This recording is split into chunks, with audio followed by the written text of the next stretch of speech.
আমি একটু ইমোশনাল একটা ভিডিও করছি। আমি ফার্স্টে যাকে ডাকছি সে হচ্ছে আমার অনেক দিনের ছাত্র, একদম ক্লাস 1 না 2 থেকে তাকে আঁকা শেখাচ্ছি। সে হচ্ছে ধ্রুব, এখন সে ক্লাস 10-এ পড়ে।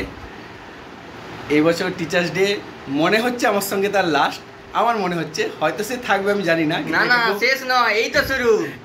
কিন্তু খুব মিস করব আর খুব আনন্দ করছে। এতদিন খুব মেনেছে, এর সঙ্গে আমার অনেক রকমভাবে সম্পর্ক, মানে ঝগড়াঝাটিও হয়, আবার কথা কাটাকাটিও হবে, আবার তারপরে খুব মানে রেসপেক্টও করে। এর থেকে বেশি রেসপেক্ট কেউ করে বলেও মনে না। যেখানে দেখা হয় স্যার বলে ডাকে, মানে কোনোদিন মানে ডিরেসপেক্ট করেনি। কিন্তু এ আমার খুব প্রিয় ছাত্র, মানে যার সঙ্গে টিচারশিপ করে খুব আনন্দ পেয়েছি। আচ্ছা, তারপরে তার সঙ্গে জুটলো যখন আমাদের আরেকজন ছাত্র ক্লাস 4 মেবি 5, মানিক গায়।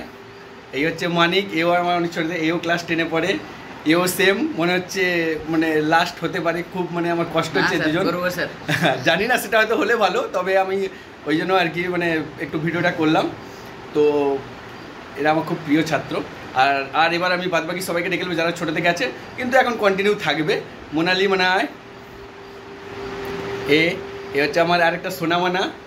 আমার যতগুলো পুরানো ছাত্রী ছিল তার মধ্যে এও একটা সোনামানা। এ আমার খুব ভালো ছাত্রী, যে কোনো জায়গায় খুব প্রাইজ নিয়ে আসে।